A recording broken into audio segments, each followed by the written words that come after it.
tonight.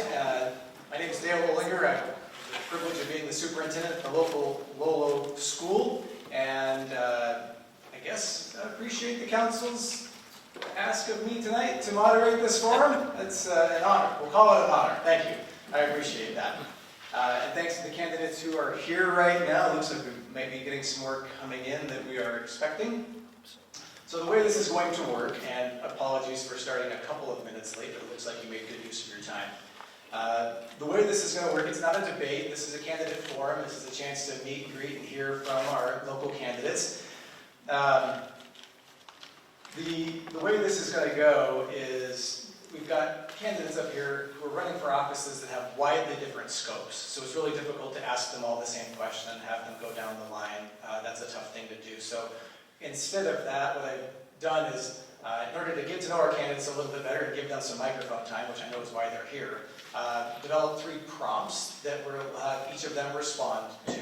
And then we're going to take the questions that you have put in the baskets or pencil boxes that I stole from the school cupboard, actually. Borrowed. I'll give them back. I don't need to keep them. In the pencil boxes back there, then we're going to get to the questions from the audience. I see lots of people scribbling and writing, and if you need to get up because you think of something, please get up right in the middle of what we're doing and take care of that. So for the candidates, again, it's not a debate. It will just be a chance for you to talk. The 3 topics that I'm going to have you respond to, the first one is to introduce yourself and talk about the priorities. I will reread this when we get to it. I just want you to know ahead of time what's going to happen. I meant to print it out for you. I didn't get to it. I'm sorry. So your priorities, introduce yourself in the office, the priorities you plan to tackle. Challenges or barriers will be prompt number 2, things you hope to overcome, but you can identify as barriers. And 3, your distinguishing factors, kind of your final, you've got a moment here, 90 seconds to just tell us why we should vote for you instead of anybody else. That will be kind of the 3rd prompt you get before we get to the audience's questions, all right? Those are generic enough, and should give you a chance to get the face time that you all deserve, because running for office is a thankless job.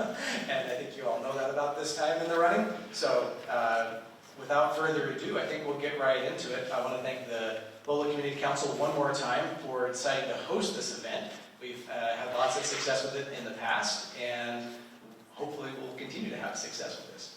So we've got 1, 2, 3, 4, 5, 6, 7 of 8 that we were expecting, and we also have a statement from one candidate, which will only be read one time. I'm not going to read it 3 times. That doesn't make any sense at all. So, just arbitrarily, I'm going to start with U.S. House Senate, or U.S. House District 1. We've got a candidate here in person who is Dennis Hayes, right? Dennis Hayes is not here. That's one of, wait, 1, 2, 3, 4, 5, 6, 7, 8, 9. I can't even count. All right, that's good. That's good. Well, I do have a message here from Monica Trinell's campaign, and I would like to read it as closely as I can to the way it's written. Good evening, everyone. Unfortunately, Monica Trinell cannot be with us tonight due to her mother's recent passing. She is spending this time with her family and deeply appreciates your understanding and support. Although she can't be here in person, Monica wanted to thank everyone for engaging in this forum and discussing the critical issues facing our communities. The issues discussed here, particularly Montana's housing crisis, are at the heart of why she is running for Congress. We know how important it is that all Montanans have a place to call home. Monica was raised with her 9 brothers and sisters on a ranch in eastern Montana where she always had a job to do, feeding pigs, stacking hay, fixing fences. The strong work ethic Monica learned on the ranch led her to become a world-class rower, competing in 2 Olympics and winning a world championship gold for the United States women's rowing team. She understands the value of hard work and determination, and she believes every Montanan deserves the opportunity to thrive in this state. That's why Monica, every time it's Montana and Monica, and I'm swapping them, I apologize. That's why Monica is running for Congress, to represent the missing middle, the people who feel invisible, whose voices are not heard, and who are not represented in the current political divide. She believes that our country needs to grow in the middle class and invest in our communities so that our children can afford to live in this beautiful place called Montana, the only place Monica calls home. Monica's career has been built on standing up for Montanans against powerful interests. She's fought corporate monopolies and out-of-state billionaires who tried to rip off local businesses and families. She took Northwestern Energy all the way to the state Supreme Court and won, saving ratepayers $10 million. She stopped the New York hedge funds from cheating Montana small businesses and beat back an out-of-state corporation's attempt to steal land from local ranchers. Monica has traveled thousands and thousands of miles across Montana in her minivan and understands the problems facing our state. Monica knows that housing is not just a policy issue, it's a matter of ensuring that Montanans have the chance to build a future here, to raise families, and to support our local communities. Monica is running to put an end to that, and she has a plan to tackle the housing crisis. She's committed to fighting for affordable housing and standing up to corporate interests that want to profit off the backs of everyday Montanans. She will work to create an economic environment where our local and small businesses can thrive and provide good paying jobs to folks who want to build families here and contribute to our economy year round. Monica deeply believes in the promise and potential of our state and its people. That's why she's running, to bring Montanans back to the table and to build a future that reflects our shared values. Even though she can't be here tonight, she wants you to know that your voices, your concerns, and your vision for Montana are what fuel her campaign. We need to be working together, finding solutions that lift us all up. Thank you for keeping Monica and her family in your thoughts and prayers tonight, and thank you for being here for Monica Trinnell's campaign. Thank you very much. Okay. All right. With that, we do not have anybody else for U.S. House District 1, so I can scratch that off my list of people to call on, and we're just going to go down the table this way. Round number 1, we'll just come back down to the table this way for round number 2. So we'll start out on this end, and again, that first prompt, we'll give you 2 minutes each. Please introduce yourself, state the office for which you are running, and discuss a few priorities that you plan to tackle if you are elected. Should be on. Do you want us to stand up or just sit down? That is up to you. I think. Well, as legislators, we sit way too much. I am Lynn Hilligard. I'm running for House District 89. They have redistricted Lolo I'm your current rep from 97, and that used to encompass all of Lolo. Lolo has now been split into 3 different House districts. So mine is what I affectionately call the Barbell District. So I've got a clump of Lolo. It runs up Highway 93, skips Miller Creek, and does the South Hills of Missoula.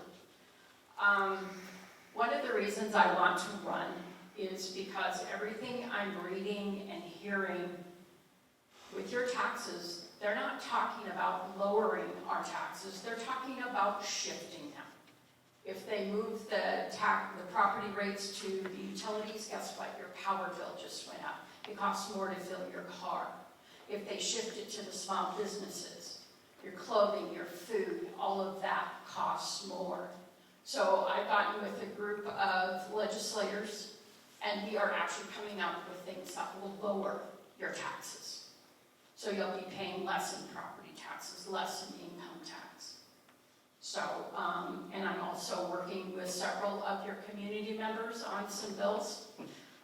So we want to get those through. I'm also got some bills from last session, one of which I'm working with Northwest Energy and gas companies, and what that will do, it's a bill that I found down in Utah, and it puts a firewall between the utility companies, our energy producers, and government. So we're working on that so that the government can't come in and tell them to cut production or tear their plants down. We want to make sure that Montana is energy independent. Thanks. I'm glad Lynn chose to stand up. It's kind of a nice relief. My name is Mark Payne. I'm also running for House District 89. I've served 2 terms in the legislature, and as Lynn said, we've just gone through a redistricting process as a result of the 2020 census. So about 40% of the district I currently represent is now in the new House District 89. This, out of 100 House races, is the only race in the state where it's 2 incumbents facing off. So it's kind of a unique race, and I certainly appreciate the opportunity to be here tonight to speak with you. In terms of priorities, first of all, I sit on House Taxation as Vice Chair, and during the interim, I'm Vice Chair of Revenue Interim Committee. Property tax is not only the #1 issue on the doors, but it's the #1 issue in those committees. I've been working with a group trying to come up with some collaborative solutions. Last Monday night, we did a property tax town hall over at Lolo School, and we had a few people come attend, and our interest there was to get feedback on the proposals we're discussing. So just very quickly, 3 items that we're talking about and will be priority items for me is a homestead exemption, somewhere in the neighborhood of a $50,000 reduction on the assessed value of your property, if it's your primary residence. A reduction in the property tax rate. Right now it's at 1.35%. In 2023, the legislature was informed that to be revenue neutral, it should have been reduced to 0.94%, and that did not happen. And then finally, a housing fairness tax credit. Renters pay tax, and about 15% of rent is considered to be property tax. So that's going to be a big priority in addition to education. My career in education informs my instruction. I serve on the education committee also. I just think there are so many critical issues facing us in the state of Montana, and tonight I hope we have an opportunity to delve into a few more of those. Thanks. Guess he's invisible tonight. So, with that being said, my name is Chris Goldice, for those of you that don't know me. And yes, I am running for County Commissioner here in Missoula County, District 3. All of Missoula and the city of Missoula gets to vote. So, what am I running on? Well, first thing, taxes. Everyone says taxes, taxes, taxes. Well, guess what? I don't need legislation and I don't need any votes to lower your property tax. As a county commissioner, I dictate 1/3 of your property tax. So what we need to do is we need to renegotiate those debts. We need to look to see where the money's going. We need to re-budget. Local re-budget. You say, well, what's something we can do? Well, one of the things we can do, we can sell Marshall Mountain. Now, I realize that was purchased with open lands funds. I am not against open lands funds. But what I'm against is I'm against purchasing something where there's maintenance fees. Where they've hired 3 people now with salaries to think about what to do with the mountain. I'm going to tell you what to do. Sell it. Okay? Put it back to private. Growing up here, people got to ski it, night skiing, going to school here. It was fun to go night skiing there, and I'd like to see it privately owned again. Something else as a county commissioner that I'm against is the expansion of the floodplains. The current county commissioners are working with FEMA to expand the floodplains. I would kindly ask FEMA to exit Missoula. I know our current county commissioner, Josh Slotnick, has said that FEMA is going to do it no matter what.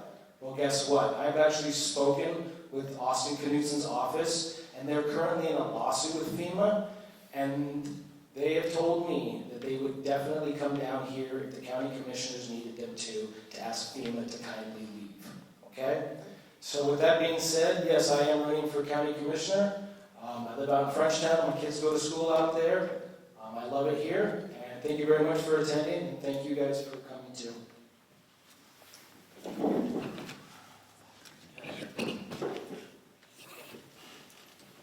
Hello. Good evening. I'm Kelly Durbin-Williams. I am running for Senate District 45. This is my first time running for public office, so it's nerve-wracking, but it's been a ton of fun and I've learned a lot. I am currently the owner and founder of Mismo Gymnastics in Missoula, Montana. Had my small business in Missoula for 23 years. I live in Houston. I am a mother of 4. I think the most important thing that we'll get to talk about, I think, in our third question is why. Why are we running for office? But I do think the why is always the most important. What I will tell you as far as priorities, one of my goals in running for office, my mom always said if I didn't like the way things were going, that I should get in the game. So I got in the game in order to learn. And over the last 9 months, I have learned a ton. And I have studied the most on education, housing, health, and property taxes. The governor, it was beautiful timing for rookie people running for office because the governor had very current task force that were working on property taxes and housing. So that was helpful for someone who honestly didn't bring a lot of wisdom to the table in those areas. So I get excited to talk about of the proposals, which ones I think are the most interesting. Education, I'm hopeful there's going to be at least some dialogue in this session, though I think there's going to be a pause because they're getting ready to do their 10-year review of how we fund public education in the summer of 25. I'm thrilled that Mark is hopefully going to be a part of that dialogue because he does bring a ton of wisdom to the table. And I think health, of course, is going to be a big priority for me. I am very concerned about the health of our people. And in the report there's a draft report online right now. Oh, that's my time. Okay, anyway, health will be important. Hi, Devin Jackson, Senate District 45. I spent a lot of time sitting right here almost every second Tuesday for the last 20 years. I've been in this room at these meetings. For many years, I was the chair of this council. When the fires came in 2012 and 2017, I was the chair here of this council. I helped organize our response. We worked really hard to try to make sure our community works as a community. And the thing is the community has the same issues across the board. And the number one issue, like Mark said, at the doors, the number one priority is going to be property taxes. The thing with property taxes is it funds our schools. So legally, we can't reduce our property taxes on the residents without adjusting somebody else's property tax. And what happened last time was they adjusted the corporate property tax and they pushed it all onto us on the residential side. And then the PSC still let Northwestern Energy jack up our rates by 28%. I think we're going to have to work really hard to reach a consensus. We have a lot of people in both parties that are really interested in finding a solution to our property tax questions. The Democrats have put forward several solutions. Mark Thane and others have listed them. They're very effective answers that I think lift the burden off of us in the working class and put it on people who don't have that same sort of pain that we do right now. This district goes all the way out to St. Regis, Lookout, it goes to Paradise. It's got Lolo Hot Springs and Quinn's Hot Springs in it. This is huge. It's ridiculously huge. We own acreage in this district, and that acreage is being taxed at a ridiculous rate that is hurting us. Thank you. I'm Danley Logie. I'm termed out of the House of Representatives, and I'm running for Senate District 45. I have a ranch up at St. Regis, and through the years, I've been involved in trying to get the timber industry secure, which we've had problems in the lawsuits that have stopped a lot of the logging that's gone on, which is responsible for some of what went on right out of town here. I've been on the PLPW working on access issues, that's private land, public wildlife, working on issues to keep access for Montanans for hunting and for the enjoyment. I've been involved with the Citizens Advisory Committee for Region 2 FWP. In fact, I have a meeting in Missoula tomorrow night. But I think right now the issues we do have are taxes, property taxes. I don't want to get into the details because that could go on for 5, 10 minutes or even a 90-day session of the legislature. So, but I think that the Homestead Act is one thing that will help. That'll keep some of the folks in their homes, in their established homes. I think the rate reduction, I don't agree with the 9.4, but 1.01 would be good. There are some other things that are involved if you deal with tax credits that change the tax structure for other folks. And so I'm not quite in agreement on that, but I do know we have to work on this, and both parties are willing to sit down and work on it because that's what the citizens want. Other issues, we've got the housing issue. That relates to jobs, that relates to the high price of land that's come upon us. It's the regulations that take a month, 2 months, a year to get your permits passed. And the other issue we have is our Medicaid expansion. That's something we have to have a long discussion on. So those are my issues, and I have many more. Thank you. You had perfect timing, too. Hey everybody, my name is Elena Evans, and I'm really excited to be here. This is the first time I've really shown up here as a politician, and that surprises me as much as it might surprise you. I wasn't planning to run up for office this year, but it came up in April that the incumbent for District 4 of the Public Service Commission was the only person running. So I decided to get 3,000 signatures and get on the ballot as an independent. My priorities and my issues are pretty straightforward because the Public Service Commission is in charge of rate cases. So how much monopoly utilities, they're your only choice, so that they can reach into your pocket and pull out money. And the Public Service Commission says whether that's okay or not. And then safety. So the Public Service Commission also has folks looking at rail safety and pipeline safety. So, yeah, those are important. I can't afford it, and most folks can't either when their rates go up 28%, and when the Public Service Commission votes against a $9.1 million rebate to ratepayers in 2021. And so I'm running. I'm excited to be here. I've never run for political office before, and I'd be excited to represent you. And I think it's really important when it comes down to something that is this kind of unknown job and kind of seems kind of out there in the ether, that you have somebody who has the same issues and has those in mind when they're making these big decisions, particularly when a lot of those decisions are complicated. I have an undergrad and a master's in geology. I worked as the executive director for the Association of Conservation Districts, so worked with folks who farm and ranch and have small businesses, and I'd love to bring that to the table when it comes to, you know, making these big decisions. Thank you. You can stay And standing. You now- can stay standing. Okay. But you can take a breath though. I'll nod you if there's anything to do. Okay. So the second prompt for everybody, again for 2 minutes, is to describe the challenges or barriers you're anticipating to do the work you're trying to do if you get elected. Great. Elena Evans. So, problem number one is, instead of being called the Public Utility Commission, it's called the Public Service Commission. So, kind of hard to figure out what it's about. And also, when it comes down to it, utilities may not necessarily be at the front of your mind. So really just getting the word out about what the Public Service Commission is. The second part is my district is 1/5 of the state. So it's up from Lincoln County all the way down to just north of Hamilton. I've never run for office before. My opponent's been a career politician since moving to the state. So we got a lot of things, you know, that are quite different. And I think that would make me a better representative, but I think it also makes the path towards getting to that office a little heavier. I'm an independent. I got on the ballot by talking to 3,000 people. Well, I needed 3,000 people. I ended up getting 6,000 because it kind of just, people got excited.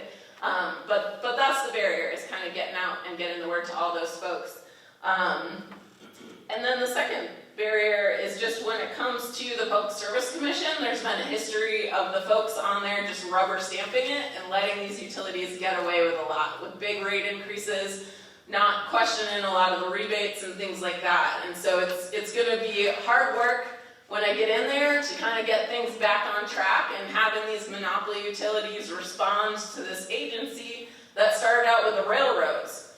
It makes sense that you don't have railroad tracks going all over, in the same way that you don't want every electrical company putting electrical lines all over. But once you have a monopoly on that infrastructure, what's to stop you from just continuing to run away with the prices? And that's what the Public Service Commission is supposed to do.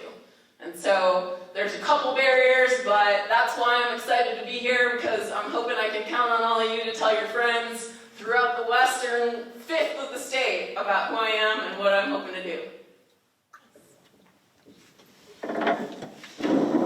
Well, thank you. The first challenge is to get elected. That's number one. So I'm counting on you as late as I'm counting on you to vote for me to get me there. But I'll tell you, this last session I made 2,900 votes. And to get 2,900 votes, that means you have a challenge. You have to work with everyone there. To get a bill through, you take it to a committee, and you have to present your bill, what you want in that bill. It probably gets amended. If you can get it out of committee, then it goes to the House floor and you have a debate, and then you also get another vote on the floor. You have to get 51 votes. The next obstacle is you have to take it to the other body, and in that case it was taking it to the Senate. You present it in their committee, you get it out of their committee. with 26 votes, or well, out of the committee, out of the majority, and then to their floor, and it's 26 votes, and then if you get those in 2 votes, then you have to get it taken to the governor, and you have 1 vote. So the challenge is to try and get bills passed that do good for Montana, and I've proven, I have a list over on the table. Last session, I passed 16 bills, or had 16 bills that I sponsored that passed. And the challenge is to work with every legislator to get those bills done. The challenge is to getting input from the constituents of what they want that bill to cover and what needs to be in that bill. So the challenge really is basically working with people. And I feel through the years I've had I'm pretty good at working with people. I don't get mad at folks, and I like to listen to what they have to say, and take advantage of the information give me, present that, and get the bills passed just by working with all people, constituents, and the rest of the legislature.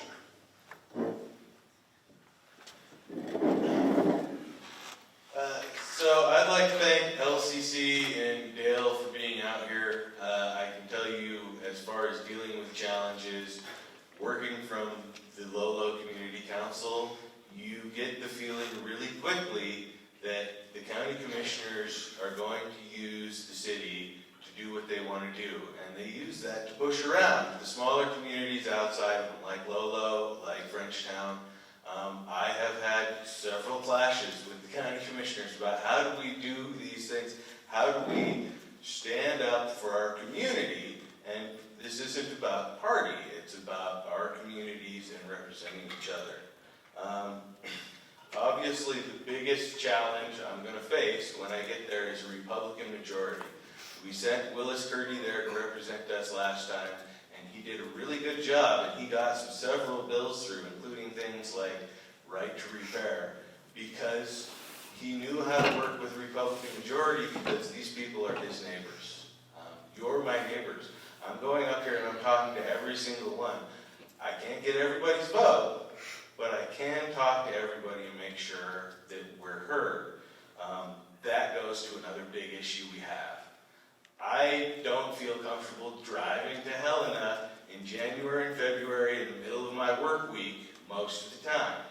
Obviously, I'm applying for a job which is going to have me living there for several months. But you guys can't drive there either in January to testify, right? You don't want to be on that pass in February. I install, design, and build sound systems like these ones. I do it for schools, I do it for everything. There is absolutely no reason why in 2024 we can't have easier access to remote testimony and get everybody's voice heard in Helena. Thanks. Thank you, Kelly, independent candidate for Senate District 45. My first personal challenge is that I chose to run as an independent. And when I sat down in January and asked questions of past senators, Mike Halligan looked at me, he's a respected Democratic senator, and he said, "Are you trying to lose?" And then I sat down with Dan Solomon, who was my senator at the time before redistricting. He asked me, you realize that's political suicide, and why are you doing that? So my first challenge is to get people to understand that just because I'm running as an independent doesn't mean I have the backbone or the ability to stand up for what Senate District 45 would like to see happen in Helena. In fact, it's the opposite. It takes a ton of courage to run as an independent because you don't have the party backing. You actually are wholly relying on individual people and the connection with the people and earning their trust and earning their votes and hearing their concerns and carrying them to Helena. As far as challenges in Helena go, one of the things I appreciate about Montana is that we have a long-standing history of our ability to work with each other. When I was knocking doors, I knocked on one of the doors and this woman looked at me and she said, Montana isn't as red as I thought it was when I moved here. And I looked at her and I said, well, we're pretty purple. We work well with each other. We have opposing views. We don't always see eye to eye, but at the end of the day, we're always trying to do good work for our Montana people. So I think it's important that we maintain that civility and that ability to work across party lines, and both of you spoke to that, everybody's speaking to that. And I actually just want to commend all of us for continuing to be that in the state of Montana. because that is what makes us unique, and it is where our country has completely gone off the rails, and it's embarrassing. So I am thrilled to represent Senate District 45 on the issues that matter to them as individuals without being influenced, but it'll be a challenge. Once again, thanks for everybody for coming out. Chris Kolbeck's here. As Delaney put it, what's the challenge? Getting elected, definitely. County, red. The city is blue. And the city dictates a lot of what goes on in the county. That is unfortunate. Here in Missoula County, for county commissioner, the cities get to vote. And if they didn't, then we have a lot different look for the county commissioner. So, with that being said, if I am elected, what's number one problem that I'm probably going to come up with? Well, our finances. Right now, we have an unaudited budget of over 3 years. So if any of you did that, you'd be in jail. They're not. But they still get to spend your money, my money, and it's unfair. So we're going to stop spending money immediately until that budget issue gets taken care of. That'll be number one. Now, I know I have other commissioners. I got 2 other ones. But my opponent, Captain Invisible, he is the alpha male of all 3. Okay? Once he's done, the other 2 will quiver in fear. Trust me on that. They're weak. So that would be not really that big of a challenge. Losing businesses in this community is a huge challenge. We want businesses back. I know Charlie Park personally from Pyramid Lumber, and the county commissioners, they're one of the main reasons he's leaving. He needed workers. Well, he has a lot of land, so what did he want to do?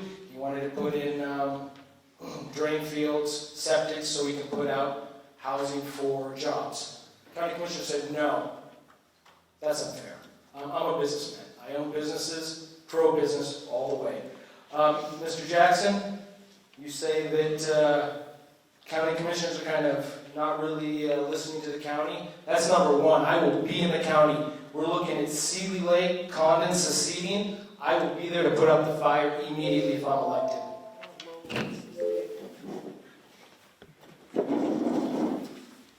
I would echo, first of all, thanks to Dale for moderating and to the community council for putting on the forum. It's a great opportunity to have some lively conversation. When I think about barriers and challenges, the first thing that comes to mind is just the sheer diversity of the state of Montana. So we get to Helena, and we're representing not only urban, but rural. We're representing ag, we're representing mining, we're representing a whole variety of interests, and that's a significant challenge.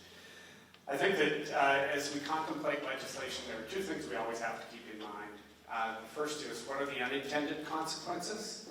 And number 2, if I propose a measure, who is it that's going to show up to testify in opposition at the hearing? And I think we have to consider those because I've long held that unless you have a diversity of opinion that comes to the table, you'll never get the best solutions. So I think our challenge is to bring all impacted parties, all stakeholders together, allow all viewpoints to be represented, to have some constructive dissent, but ultimately through that process to come out with the best possible legislation for the state of Montana. You know, we talk about barriers and challenges. I tend to be a glass half full kind of guy. I think there are opportunities. If I look at something that's as complex as property tax, you know, I don't expect that everyday Montanans will understand all the nuances that come into play and how those state budgets, the county budgets, the city budgets, and the school budgets impact your property taxes. But I will make a couple statements about it. I've owned my house since 1992. In 1992, Class 4 residential property paid 38% of the property tax burden in the state of Montana. In 2020, that property tax burden had shifted to 50%. 2023, it's up to 58%. We need to consider how we push back on that burden on property tax owners. Thank you. Yes, thank you, Dale. I was here last year. You did a phenomenal job. It looks like you're in for a repeat this year. You're all doing the hard work. And pretty much ditto to what all of these guys said, except I will tell you that it's very easy to testify at hearings over in Helena You just go online, register as a participant, and you can just zoom right into those meetings. So that is one thing that does work very well. Probably the hardest thing is going last, because they've all said it. I guess one of the things that we haven't talked about that's an issue in this state is our judiciary. We have passed a lot of really good bills that protect your civil rights, protect your constitutional rights, only to have the judiciary say it's unconstitutional for some odd reason. Matter of fact, one of the bills I passed prohibits people from voting twice in the state in the same election. They blocked that, put an injunction, because they said the bill was vague. The part that they said was vague is that we had anyone purposefully registering in more than one county to vote. That's illegal. They said that purposefully was vague. Well, it isn't vague. If you vote twice, that's how you had the intention of being registered in more than one place. So I am sitting on the Senate Select Judiciary Oversight and Reform Committee. So we're working on some bills to help make sure that we are not being sued constantly. To let you know, when we do a bill, it runs through legal services. There's many attorneys that look at these bills. We're not just doing it on our own. We've got great legal people looking at the stuff we're putting forward. So. Thanks, everybody. All right, so for the third round of prompts, this will be the last thing that I've got on my little list here. While this is happening, while we're doing this last round, these will be 90 seconds. So, Mr. Nord, and thanks to Anders for being my timer tonight. Hopefully you can see the screen that we sort of band-aided together just before this got going. He's gonna be our timer, so thanks, Anders, for doing that. While this is going on, Danica, are you already working on getting some questions from back there? Okay, terrific, because I can't sort through those and everything at the same time. So after this, we will have a chance, we'll pick a question for each office and give each candidate, if there are two, a chance to respond, or three. And then we'll go to the next office and pick some questions from there. So thanks to Danica for helping me sort through those, because I don't have the energy to pick them all at the same time. So when I do interviews, and I've hired several hundred people over the last few years, it's when I like to give people a chance just to talk about themselves, and only about themselves, not about somebody else, but brag about yourself. Tell us what sets you apart, what makes you the one that everybody should vote for this term for the office in which you're running. And Lynn, we'll start with you. Lynn Hellegard, House District 89. Again, one of the main reason I'm running again is I want to lower your taxes. I don't want to shift them. And as a freshman legislator, don't know if this is true or not, but they said it was very unusual for a freshman to go in and get 6 bills passed. I got 6 bills passed, 4 of which helped with election security, another one that helped our veterans, and another one that helped our seniors and individuals with disabilities. I guess the thing that I bring to the table is I was on the Missoula City Council for 4 years. I was considered the budget hawk on that committee, and they put me on appropriations because of that. And I can tell you, I found a lot of stuff in the state government that mirrors our city government, and we're working on cleaning some of that stuff up that will, again, reduce your taxes, because we won't need as much money to run the government. It will also lead to budget transparency. I also sit on the Legislative Audit Committee, so I get to see all the audits of all the state departments, and we've got some work that we need to do there as well. And I'm going to do that work.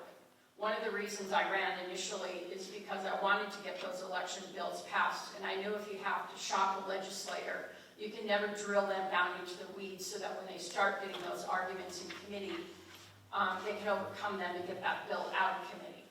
I'm going to do that on every bill I do for you people. Thank you again, Mark Thane. I'm a Missoula native, graduate of Hellgate High School, the University of Montana. Spent 39 years in public education. I was a teacher, I was a building administrator, I was executive director of labor relations and human resources for Missoula County Public Schools.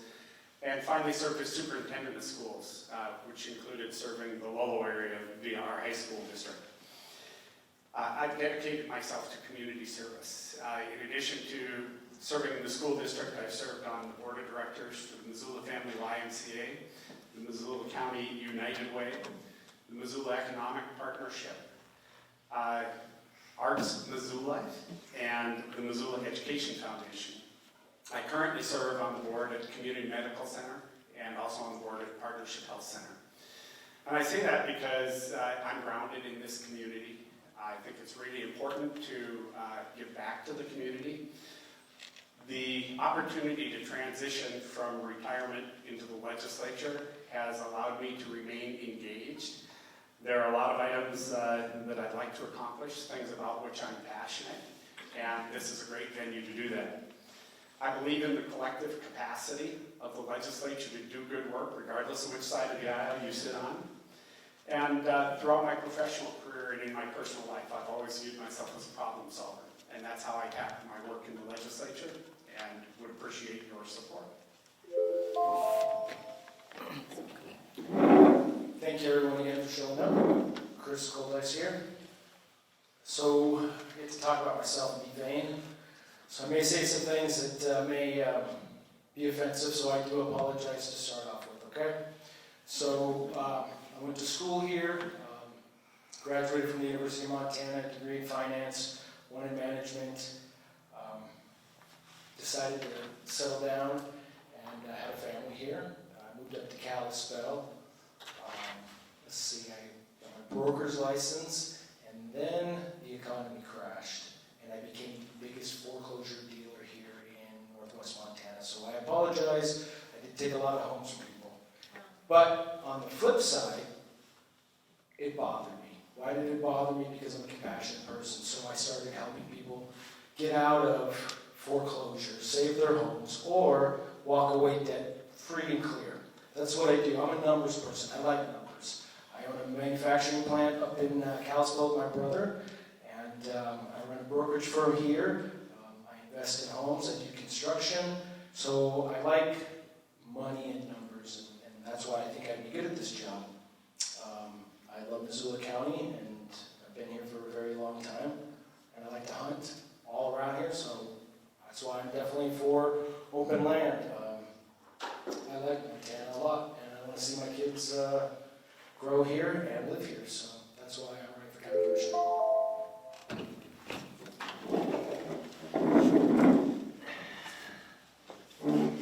I had a few things written down. Kelly, independent for Senate District 45, and then I changed my mind. When you start a business from the ground up in Missoula, Montana, it's not easy. I also have hired hundreds of people, and I have taught thousands of children, and I've worked with tens of thousands of families. And you don't get to succeed in Missoula if you're not authentic and hardworking and you have high integrity. And as I listened to everything we were talking about tonight, I reflected on what I've done in the last 8 months to run as an independent. I also had the privilege of knocking doors, and it was a blast. It took me a lot longer because I actually found myself in people's homes, sitting and listening to them talk about the things that matter to them. And my husband kept saying, "Babe, we gotta go, you're taking too long." And I'm like, yeah, but they really want to talk.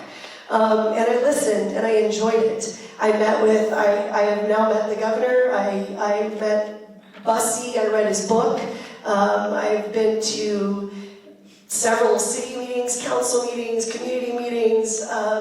I'm excited now to participate with the Frenchtown School Board on an advisory council. I've been going to the CAG meetings with the Smurfit Stone Mill. I'm bringing myself up to speed as fast as I can, and my business is very successful finally after 23 years, and I will be able to lift myself up and out and still be an active business owner. And we don't have a lot of those in the Senate right now.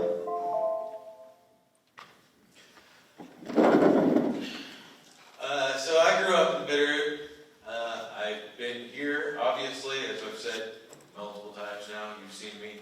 I've proved my willingness to be independent from my party, to buck against people that aren't trying to help my community.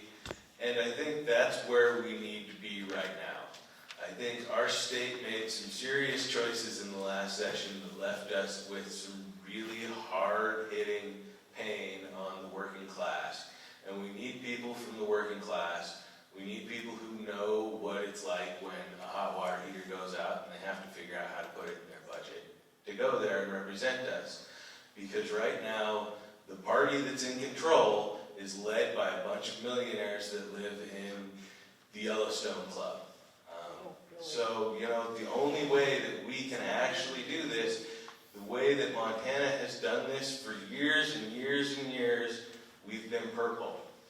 Right now we've got red at the top, so we need some purple to provide a check and balance into this situation. I'm going there because I know what it's like to buck hay bales and change irrigation pipe in Valley County.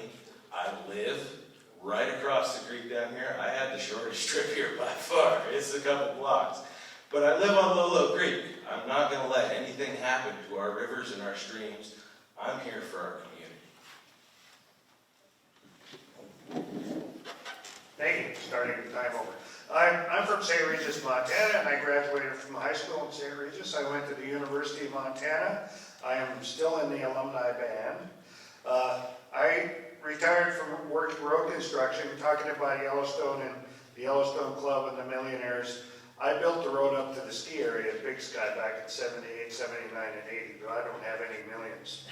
But I've been a hard worker all my life. I raised cows, put up the hay, and I didn't get interested in going to meetings when I started running for office. I've been going to meetings for 40 years. I've been on the Mineral County Planning Board for 51 years. I've been part of the community. I've been in Lolo Restoration Committee meetings dealing with forest issues. I've been in Mineral County dealing with all the forest issues for 40 years, going to all those meetings. So I'm not a newcomer to it. Mark talked about the diversity in the state. I've worked all across the state in construction, and I know what people go through. I've been on Farm Service Agency, so I deal with the agriculture business. I've dealt with when the droughts come around and when the ranchers are out of grass, helping set up a schedule maybe to help get them through those rough times. So I'm not a newcomer to this, and I've got the experience, and it shows that I've been willing to work with people, and I really appreciate the chance to talk to folks and let people meet me, because I need to go back and be in the Senate this time. Galway Logie, Senate District 45. Hi everybody, Elena Evans, independent for the Public Service Commission, District 4. I forgot to thank everybody in that last round, so thank you everybody. I am really excited to work for the Public Service Commission. You know, they recently failed an audit, and being an independent means I have the independence to do what's right. And I'm dedicated to showing up. I think that's something that shows up in how I'm running the race, and also will show up in how I work at the job and represent folks. Like I said, my undergrad is in geology, my master's is from in geology. I'm working with the Frenchtown Community Advisory Group on a lot of the details around Smurfit Stone. I'm really pushing back against the Environmental Protection Agency to make sure that what comes out of that's great for the community. I have 2 kids, which is a big reason why I wasn't planning to run for office at all, because they're 4 and they're 6, and so a lot of my interest in doing this and my willingness to spend time away from them is because it's just so vital when it comes down to thinking about whether or not they'll be able to hopefully live here and what that'll look like for them in terms of opportunities. So I would appreciate anything you could do to help spread the word, because there's lots of barriers, but most of all, I'm learning a lot, and I appreciate just a lot more about how hard running for office is and how hard it is to keep track of everything, so thanks. Terrific, thank you all. And thanks again to our timer and to Danica for sorting through all these questions. Thanks to the audience for showing up tonight and for actually putting questions on these pieces of paper. We will not have enough time for me to read all of these questions just right off the bat. I do want to make sure we have some time before it's too late in the evening for some mix and mingle. And if you don't get your question responded to, please tackle these folks before they get out the door and make sure you get your question answered. So We will go through, I'm going to go through office by office. I'm going to read one question or prompt. I was hoping that there would be some themes, like 5 questions on the same topic, and they're not. You all got great questions, and they're all different, so I'm sorry. I can't bundle them all together. We'll do our best here. So we're going to start with down at the Public Service Commission. We'll do 90 seconds again on this. If we can get through 2 rounds of this, great. If not, we'll just do 1. We'll see how it goes. Okay? So the first question that's on top of my pile here is, what is your opinion on Northwestern's announcement about acquiring PSE's share in the Colstrip plant? Great. So Colstrip is kind of like the cornerstone of a lot of the electrical grid in Montana and actually throughout the West. And so while Northwest Energy is trying to gain the majority percentage of Colstrip, they're also at the same time suing because they're suing the Environmental Protection Agency because a rule came down to put in place more scrubbers and equipment in order to align with what other coal plants are doing around the country. And so it doesn't really matter what you think about either one of those decisions. What matters is Northwest Energy is a company that at the same time is asking to buy more of a plant that they're also suing to ensure that they don't have to do millions upon millions, if not billions of dollars of upgrades. That's 2 sides of your mouth, my friends, and that's a problem. So when it comes to Northwest Energy and what people need to do in order to regulate that entity, they need to at least make sure they're held accountable and can't say 2 things at the same time. You can't ask to own a larger share of something that you're also in a lawsuit saying you cannot possibly afford to do something that's on the books. So that's my answer. Thank you. Move down this way to the Senate District 45, our 3 candidates there. I'm going to combine one question. There's 2 statements on this little slip of paper here. How will you continue to protect our hunting and fishing rights and encourage better forest management? Go ahead, Mr. Logie. Thank you. Protecting the hunting and fishing rights. I've been on the Fish and Game Committee in the House all 4 terms that I've been here. But I've been involved in the Citizens Advisory Committee, and being involved, that's the idea is to come up with ideas to try and help our hunting and our fishing. And a couple of the things I've done, I've brought legislation. One was public access land agreement, and that was to be able to make corridors through private property, respect private property rights, but get back into some hunting country, even if it's not hunting country, just for recreation. Cut some of the red tape on some of the regulations, took away the fee that ranchers had to pay to actually ask for those agreements. I've also been in block management for 25 years, my own property. So I've done my part personally to let people on and make sure I preserve the hunting. As far as the forest management, we have a problem with the mills closing. I have forest timber myself. I shut down the logging here about a month ago because the prices actually dropped so low after Pyramid shut down. My logs were going to Thompson Falls. We have to come up with ways to utilize that timber and get people out in the woods, even if it's just firewood. But we got to keep those woods open and try to, like I say, utilize what's out there, even if it's just for personal use. I'm out of time. Hunting and fishing are keys to my personal life here. I grew up on the Bitterroot River, and I have lived within it within about 5 miles of it for my entire life. Making sure that I can go out there and go fishing, and that people can go out there and go fishing through every public access is key. I let people onto my property, even though Lolo Creek technically is non-navigable. It has permissions because it's the Lewis and Clark Trail. But I let the fishermen and I let everybody use my property because it is a navigable stream access. Lewis and Clark navigated it 200 years ago, right? My The opponent here passed a bill in the last session, and I think many of you have seen the signs when you go to your favorite river fishing access that says, conservation license needed. Essentially, it's a $12 tax to go fishing in our rivers. Our rivers are guaranteed to the people of the state of Montana in our Constitution. I don't think we should be taxing 12-year-olds to go swimming in our rivers. I understand why he passed it, but I think it was a bad idea. As far as forest management, Democrats gasp, but we need to manage these forests. I was here when these fires came. We need people out there cutting them down. I think one of the things we can do is build a lot more housing, because we don't have enough housing. And that will bring down lumber and increase lumber demand and hopefully let us manage these forests. Thanks.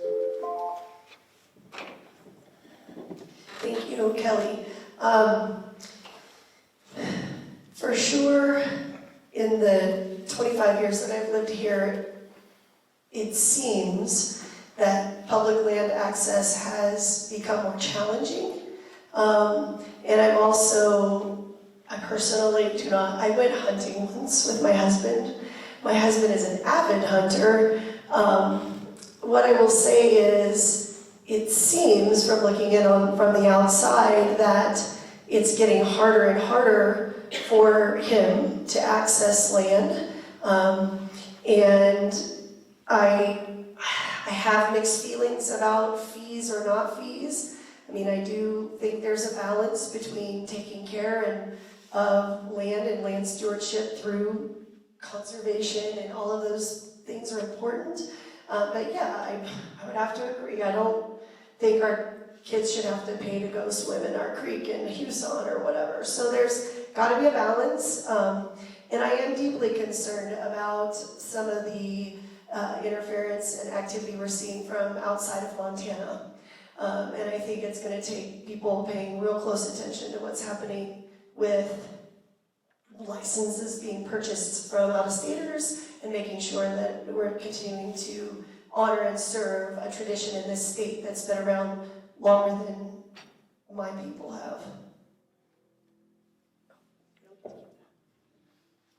Thank you. All right, for our lone county commissioner candidate here, this actually popped up in a couple of boxes, so I'm going to read the whole thing here. Regarding lowering property taxes, what is your point of view on having a consolidated city-county form of government? Could this reduce duplication of office services, public works, HR, and give registered voters an equal voice? You said city council? City-county form of, I may have. The question is, what about a consolidated city-county form of government?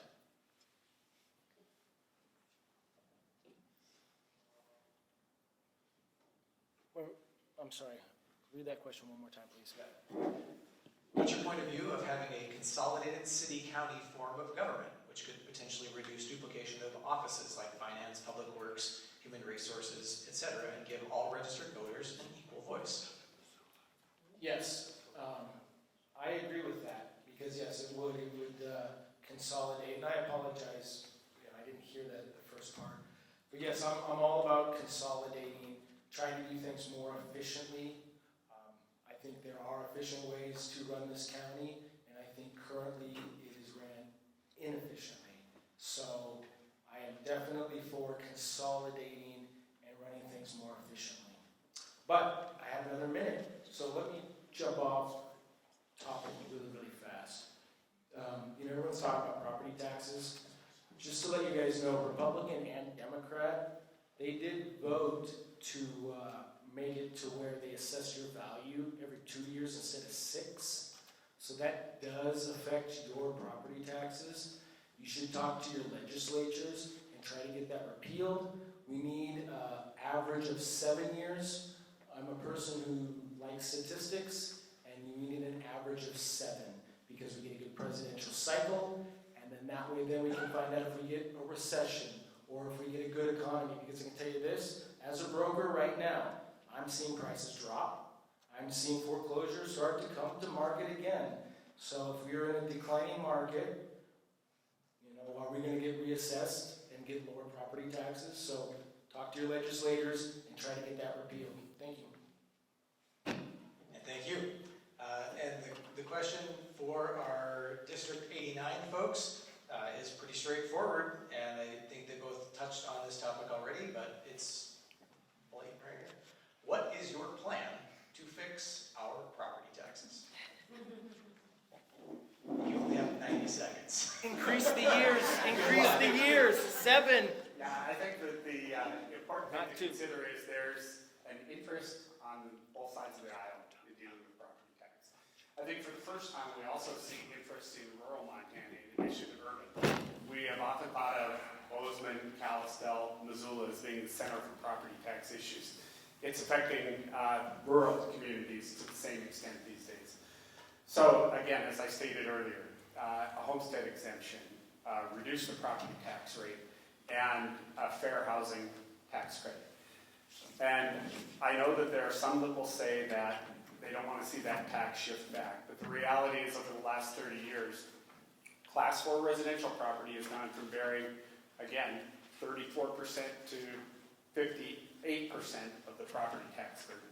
There are 16 classes of property in the state of Montana. We need to rebalance so that we don't have the residential properties assuming an inordinate burden. So what happened with the reappraisal cycle is last cycle, residential property went through the roof. That did not happen with any of the other classes of property. So residential property has borne the brunt of property taxes in the state. That will continue unless we have the courage to rebalance. But I'd be the first to admit, good ideas are not the province of one party or the other. We're going to get to Helena, we're going to hear proposals from both sides of the aisle. We need to listen actively, we need to consider them carefully, we need to collaborate. Thank you. Lynn Hellegard. Probably the first thing that we can do, 2 weeks ago, the state said that they had $929 million in surplus funds. That tells me our income taxes are too high. So we need to reduce those rates. Granted, that doesn't do anything with your property taxes, but that will give you more money in your pocket. The other thing that we can do is, I've read how people are upset that the government wants to tax us on unrealized gains on our retirement accounts. It occurred to me that's exactly what they're doing on our houses. They're guessing at what your house is worth and they're taxing you on it. And I can tell you with the property values going down, you're not getting a refund.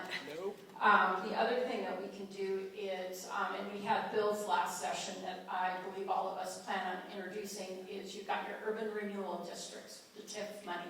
You've got your special districts. You've got your mill levies. None of these things sunset. They're all in perpetuity. You know how to keep them going. We want to sunset these things so the voters get to vote on them again.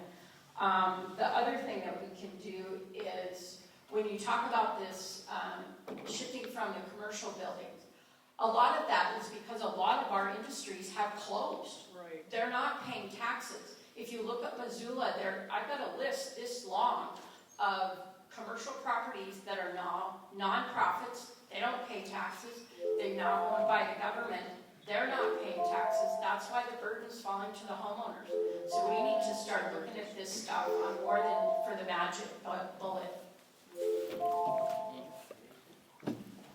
Could I do a fact check since I got attacked a little bit?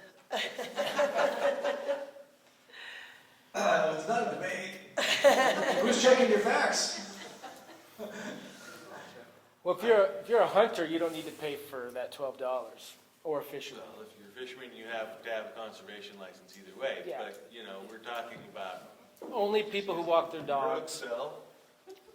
All right. Could I, since it's still being talked about, Yeah, Logie, 30 seconds. Take it away. yeah, the fishing access site, you have to get a conservation to use the fishing access site. Not the creek, not the water, it's only about the fishing site. The fishing access site is not built out of tax dollars, it's built out of fisherman license, conservation license for fishermen and hunters. So all I did was make it, anyone who wanted to use it has to do the same thing as the fishermen and hunters who are already paying for that fishing access site. Thank you. Okay, we're going to do a lightning round here, and then we're going to save time for folks to mix and mingle and talk. So we're going to, well, if I can do yes and no answers, if I don't, yeah, I will. So if you can change this to 60 seconds,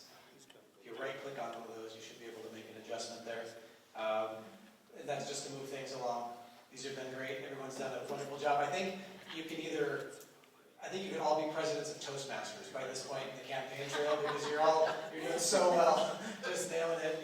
It's clearly not your first time behind the microphone. So I'm going to try and summarize this question. We'll start in reverse order one more time, starting with Lynn. And I'm going to summarize it to say, anything you'd like to say on the rejuvenation of the timber industry in western Montana?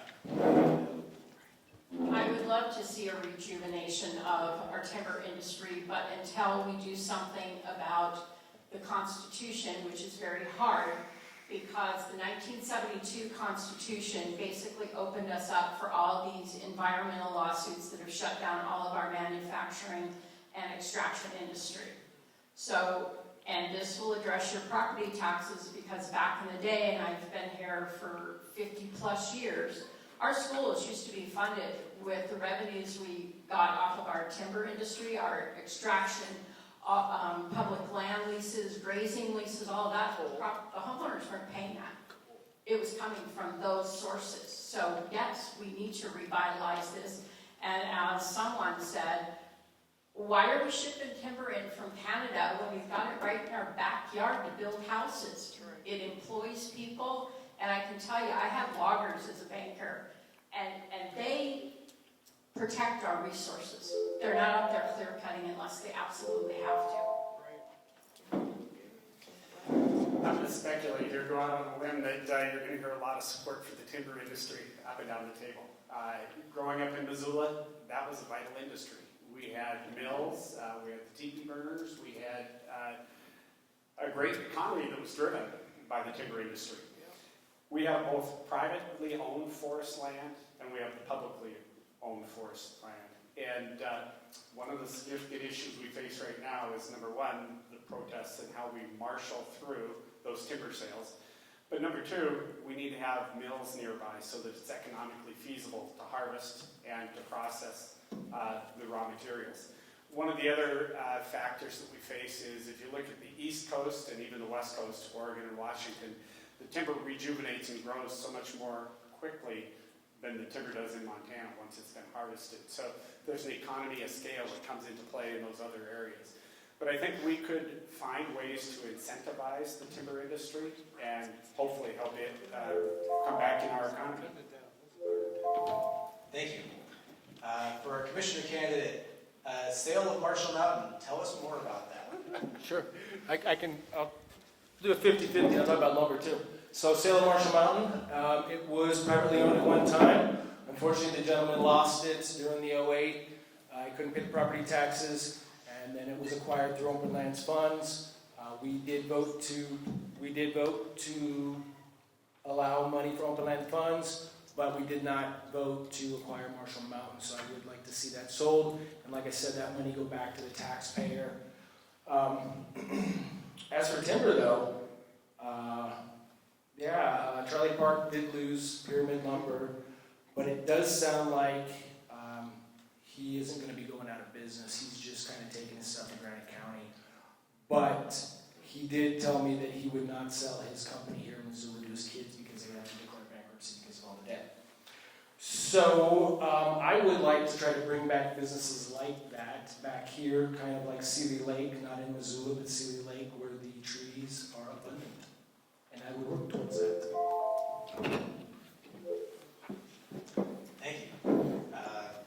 Topic that hasn't come up tonight, interestingly enough, for our Senate District lightning round. Tell us if there's, I'm not reading the question verbatim, by the way.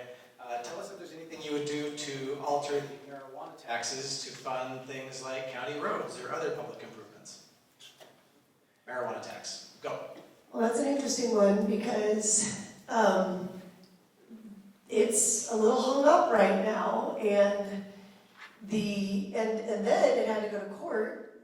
There was supposed to be more, you definitely will be able to tell me all the right words, but it had to be a mail-in ballot. It had to go through the Secretary of State's office, so that money is still not being distributed. And also, I feel as if the public was misled to believe that that money was going to go.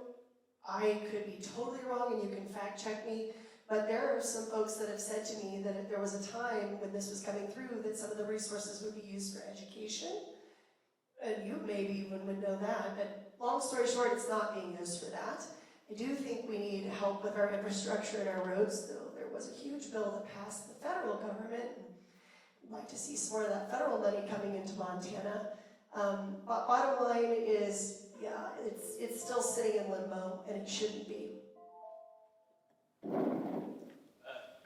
So, the marijuana tax is something we absolutely need to use to fund our county roads. There was a bill in the last session that went out and basically, instead of sending that money into the general fund, it gave the money back to the counties to fix county roads.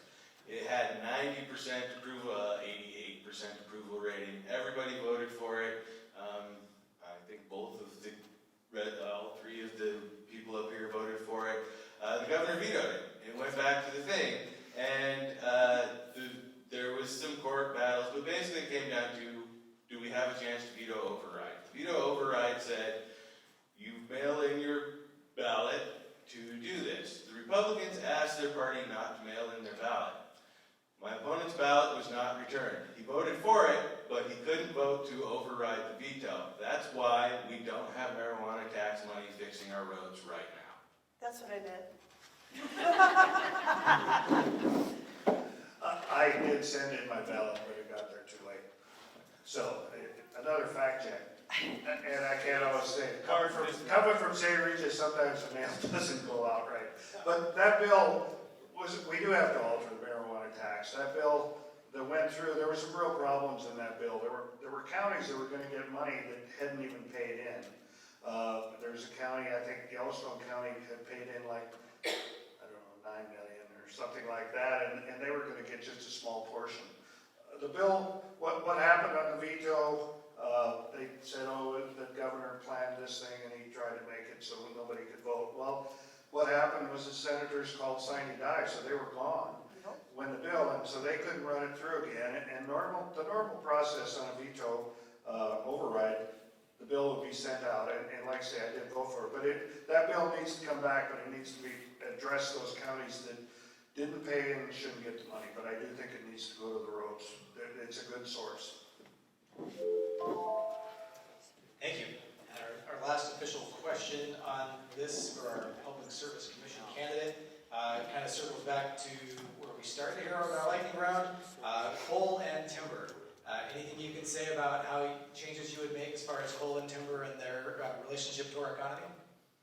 Yeah, so I mean, we have an abundance of natural resources. I'm a geologist. I understand that there's like some really pure coal in Colstrip, and we have trees. There's also a lot of wind. There's also a lot of solar, like sun in certain places. And when it comes down to it, well, there is sun in a lot of places. Anyway, not tonight, but anyway, what I'm interested in is for individuals to have energy independence. And when it comes down to that and the decisions that they make, the Public Service Commission is getting in the way. There are opportunities and policies that the Public Service Commission can put in place to allow more individuals to make individual decisions about how they power their homes. And right now that's not happening. Right now what's happening is the choices that people have are being limited, and the bad decisions, the bad business decisions that are being made by these big companies are being passed down to ratepayers. Thank you very much. So I want to take a moment to thank Ms. Evans, Mr. Logie, Mr. Jackson, Mrs. Durbin-Williams, Mr. Kuldis, did I say that correctly? All right, Chris, thank you.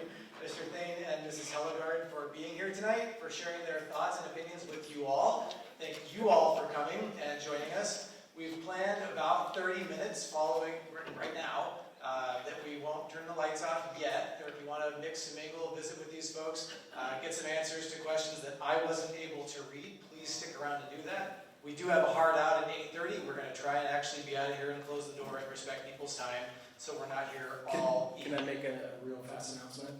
I think you just did. On the 15th, I will be debating Josh Slotnick at the Edgewater at 11:30 to 1, if you guys wanted to see an actual debate between me and my opponent. And I'm sure something came up to where he really couldn't be here, so